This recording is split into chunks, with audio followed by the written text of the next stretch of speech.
Hello. आजकाल hormone imbalance हे बरेच वेळा चर्चेत येताना दिसतं. तर इम्बॅलन्स म्हणजे काय? जे बॅलन्स आहे ते इम्बॅलन्स झालेलं आहे. इतकं सोपं तर आहे ते. म्हणजे आपण त्याचं समजून घेऊ शकतो. ठीक आहे. इंडियाचा सर्वे जर आपण पाहिला तर 5 महिलांपैकी एका महिलेला हॉर्मोन इम्बॅलन्सला फेस करायला लागू शकतं. आणि पुरुषांमध्ये देखील थायरॉईड, डायबिटीज सारख्या हॉर्मोन इम्बॅलन्सचं प्रमाण दिसून येतं. तर महिलांमध्ये मोस्टली आपण जर बघायला गेलं तर PCOD, PCOS सारख्या ज्या टर्म्स आहेत त्या वापरल्या जातात. तर हा एक प्रकारचा हॉर्मोन इम्बॅलन्स आहे, असं समजून घ्यायला नक्की हरकत नाही. जे बॅलन्स आहे ते बिघडलेलं आहे. का बिघडलेलं आहे? तर लाईफस्टाईल चेंजेसमुळे बिघडलेलं आहे. इतकं सोपं समजून घ्यायला नक्की हरकत नाही. ठीक आहे. तर मोस्टली लक्षणं काय असतात? कारण काही लेडीजना समजतही नाही की आपल्याला हॉर्मोन इम्बॅलन्स आहे. लक्षणं समजून घ्यायला हरकत नाही. पिरियड्स रिलेटेड इश्यू असतात.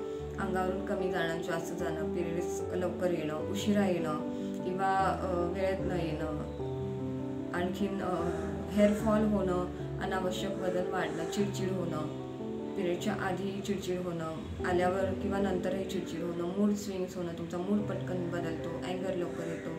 अशा प्रकारे म्हणजे तुम्हाला ते हॉर्मोन इम्बॅलन्समुळे होत असतं. हे समजून घ्यायला हरकत नाही. ओव्हरीमध्ये सिस्ट होणं हे देखील हॉर्मोन इम्बॅलन्स आहे. काहीतरी पेशींमध्ये बिघाड नुसता होत नसतो, कारण तिथे हॉर्मोन इम्बॅलन्स असतो. हे समजून घ्यायला हरकत नाही.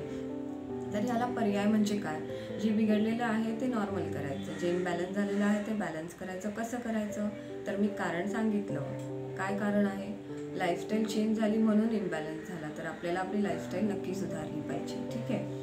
तर हळूहळू म्हणजे जेव्हा आपण आपली लाईफस्टाईल सुधारतो, खाण्यापिण्याच्या वेळा, झोपण्याच्या वेळा, एक्सरसाइज करतो, थोडंसं मनाला रिलॅक्स करतो, अशा प्रकारे जेव्हा आपण आपली लाईफस्टाईल सुधारतो तेव्हा इम्बॅलन्सकडून आपली जी बॉडी आहे ती बॅलन्सकडे येते. आणि मग हळूहळू रिपेअरिंग सेल्स रिपेअर होऊन हे जे दिसणारे जे लक्षणं असतात हे हळूहळू कमी होतात. आणि जे हॉर्मोन इम्बॅलन्स आहे ते बॅलन्स हॉर्मोनमध्ये ते कन्वर्ट होऊन जातं. ठीक आहे. तर PCOD, PCOS हा डिसीज तर अजिबात नाही आहे. ती एक डिसऑर्डर आहे. हॉर्मोनल डिसऑर्डर आपण त्याला म्हणू शकतो. हॉर्मोनल इम्बॅलन्स म्हणू शकतो सोप्या भाषेमध्ये.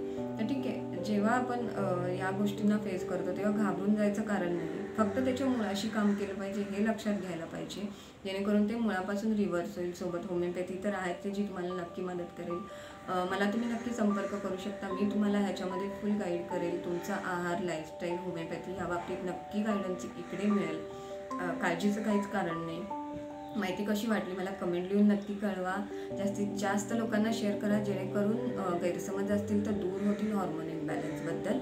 लाईक करा, शेअर करा, सबस्क्राईब करा, कमेंट करायला विसरू नका. आणि स्वस्थ राहा, मस्त राहा. थँक्यू. Bye bye.